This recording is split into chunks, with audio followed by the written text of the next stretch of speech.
and re-salt, re-ice, and re-treat those roadways. So if you can, please continue to stay off the roads. It's going to get worse as the day goes on.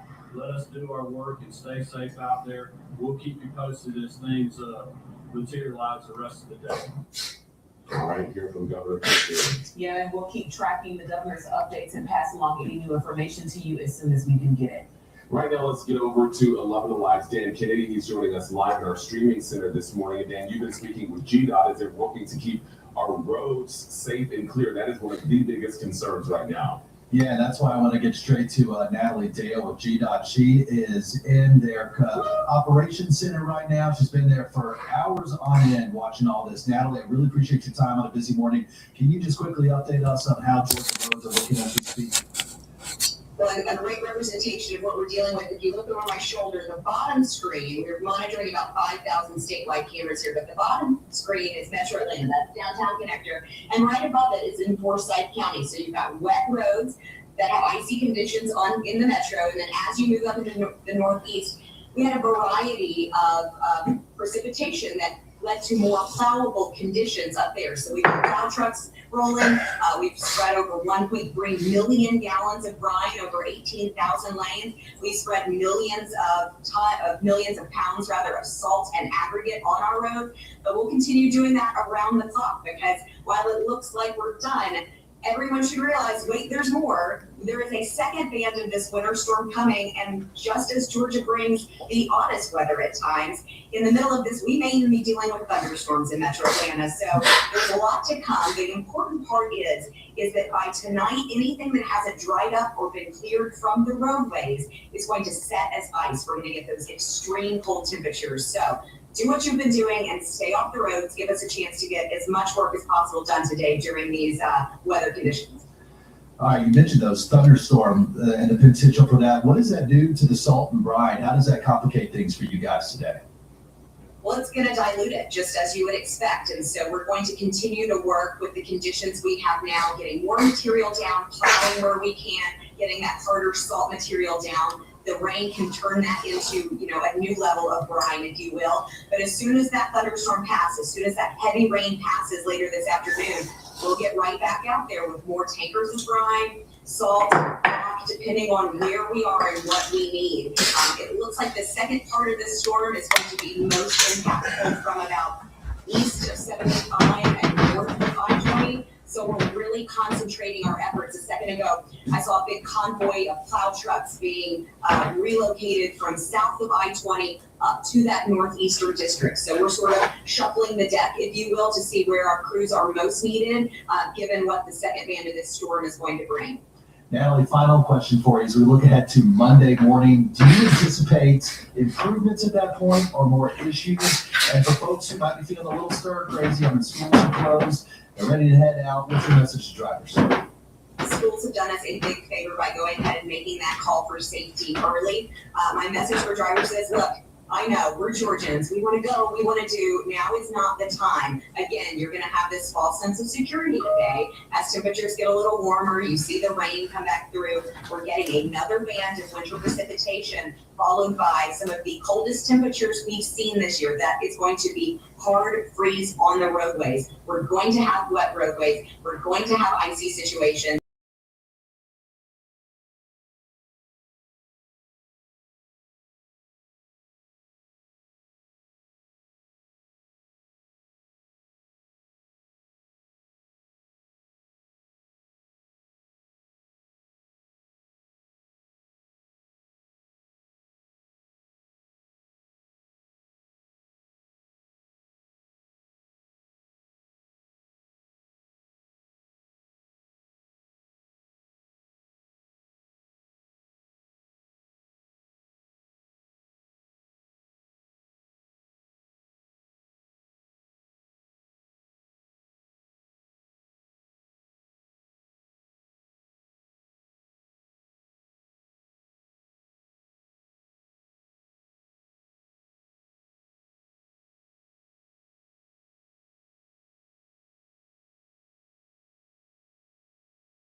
Minutes and then kick back on. So you can understand how how the rain and the ice is affecting these power lines. But over at Georgia Power, if we go back to here, which is another power company here in the area, if you go back up to here and you go search this area by county, Habersham County has one outage there. And then over here, 396 people are affected in White County. Again, within the last 15 minutes, these numbers keep on growing. I mean, I jumped into our chat, as you guys saw in our Teams messages, and it was at 1,300 people without power. Again, so these numbers are growing. This is something we've been talking about and warning people over the last several days. So I want to remind you folks at home that are watching, make sure that you guys have extra batteries, flashlights. I know the hotel here is making sure that we have extra blankets because, again, this power is going to go out. It's going to get cold overnight, and we're going to keep seeing these power outages keep going up. So again, I hope that you guys all heeded that warning that we were giving you of being prepared. So again, extra batteries, flashlights, sweatshirts, sweatpants, layer those on because it's going to keep getting colder. And could be Testing 1, 2, 3. Testing 1, 2, 3. Testing 1, 2, 3. That's certainly good to know, Chase. Thanks for that update. I do want to ask you, you moved inside now, but tell us a little bit about what the conditions are like outside there in White County, because you've been out there for most of the morning. Yeah, we moved inside because I wanted to be able to have internet access to show you this map here. But outside right now, it's still that rain mixture. That freezing rain rather, and it's hitting and it's adding on to the ice on those power lines, on those trees. And as I told you in the last hour, basically we saw a power outage happen in the southeast of the county after a tree toppled over into some power lines from that weight of the ice. So again, as this rain continues up here in the northeast and it gets heavier as the night goes on and it gets colder out, we're going to see probably more power outages and trees go down in the area. All right, our Chase Howell joining us this morning from Helen in White County. Chase, thanks so much. We've been talking about just how huge this storm system is, really hitting a wide part of the U.S. So let's take a wider look at the storm right now. We continue to get several new photos and videos in from our dedicated viewers here at home, just showing us exactly how the winter weather is impacting them. I love all the icicle photos there because if you're not getting a lot of snow, you're like, oh, what's going on? Icicles really tell the story. Take a look at your screens right now. 11 live viewer David Brooks this morning around 7:30 in Marietta, and then just seeing those roads just covered out there. Make sure you go ahead and keep texting us your pictures and videos if you get them safely. 404-885-7600. We want to see how you are weathering this storm and what's happening in your neighborhood. Well, freezing rain is hitting Athens early this morning. Yeah, we've seen some conditions really change there near University of Georgia. We're going to get to that in a moment. We've had our Joe Ripley there in Athens this morning, keeping an eye on that. And we've also got crews spread across the metro area as well. Let's take you to Cincinnati right now. Ohio is known for snowstorms, but let's see how they're dealing with it now. Joining us right now is meteorologist Jen Carfagno with the Weather Channel. Jen, how is it looking there in Ohio? Well, Aisha, we're getting the snow that everyone in Georgia wanted. Actually, the snow is, I have to say, pretty amazing here in Wilmington, Ohio. Now, it's causing its challenges. Travel is slow. In fact, there's a level 2 travel emergency here in Hamilton County, which is where Cincinnati is, meaning people should stay off the roads here, like so many are doing across the country. But I have to show you the kind of snow that we have here. It is an amazing fluffy snow. Look at that. It's not good for snowball making. I can't do that. So that means it would not be good for snowman making. But this would be great snow for sledding, great snow for snow angels. It's very cold. Temperatures are running at 12 right now. And I'm going to show you that just the landscape. So I'm right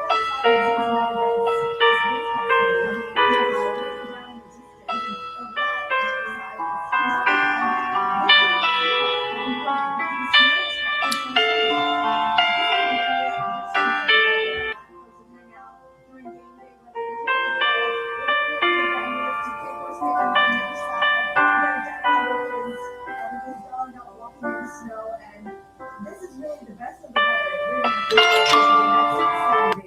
as it gets very cold once the snow stops falling. And Aisha, Jonathan, you mentioned that we get snow in Ohio here. We do, but much snow that we have the potential to get actually could be significant. If we get over 11.8 in a single day, and the chances there, that would actually be a one-day single snowfall record for us. So yes, we get snow here in southern Ohio, but we just don't get that big of a snowfall event all that often. We also don't get this kind of cold either correlating with the snow. Temperatures today at best maybe 20, so this is very cold snow, and then we'll see temperatures dropping off very quickly overnight tonight, and the Arctic air just gets locked in here for the next entire week. And here in Cincinnati, we may not go above freezing until the following week, until February 2nd, until Groundhog Day. So it's quite a cold stretch that we have, a cold and snowy stretch, because the snow is not going anywhere. Aisha and Jonathan, as you can imagine, travel is very disrupted here. I haven't seen cars all day, and as has been asked for, right, by the officials, they've asked folks to stay home. But when it comes to air travel, we've got more than 10,000 flights across the country that are canceled. And here in Cincinnati, it's about 67% of the flights that are canceled. And I'm impressed that they're not all canceled yet, but we'll see. The day is not over. We'll see how those flights do. I'll send it back to you guys in the studio, but for now, it's a snow day. And I'm thankful for this nice soft fluffy snow that's much easier to travel and deal with, and doesn't cause the power outages. Yeah, Jen, I was going to ask you, so I'm actually from Michigan, and people always ask, like, how did you grow up there with like single digit temperatures? I'm looking at the bottom of our screen right now. We have 30 degrees, you have 12 degrees. They always say, what does that feel like? Describe to people what 12 degrees feels like. 12 degrees depends where you are. In Colorado, it's not bad. But here, it's pretty darn cold. Kind of cuts right through you. You just got to be dressed for it. It's 12 what it feels like down near 0. I've got my mittens on, which are much better than gloves. I've got some hand warmers tucked in there.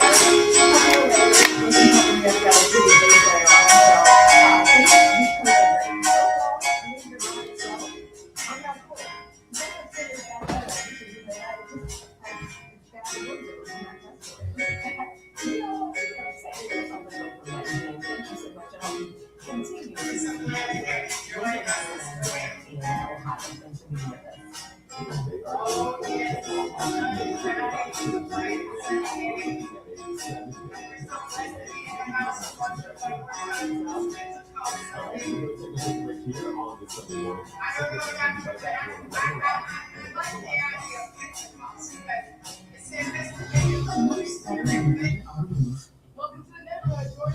Thanks, guys. Because when you feel protected, you can train fearlessly. Bundle and save up to 40%. American Family Insurance. Get a quote and find an agent at amefam.com. I'm Monica Pearson with Montlick Injury Attorneys. I proudly represent Montlick because of what they stand for.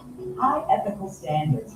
You deserve a law firm you can trust. That's Montlick, fighting with integrity for 40 years.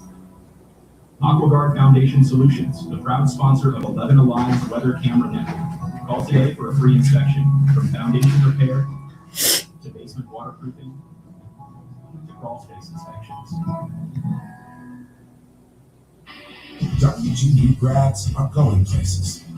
Places like Meta, Johns Hopkins. Places like Microsoft, Apple, JetBlue, Amex, or Atlanta Public Schools. 81% of employers say they would hire another grad from WGU. With WGU, it could be you who's going places.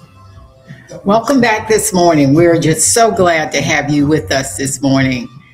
Even though it is snowy outside, we are thankful that God has allowed us to share and worship today in our virtual platform. So we hope that you will enjoy the worship service, and we praise God for what we know God is about to do.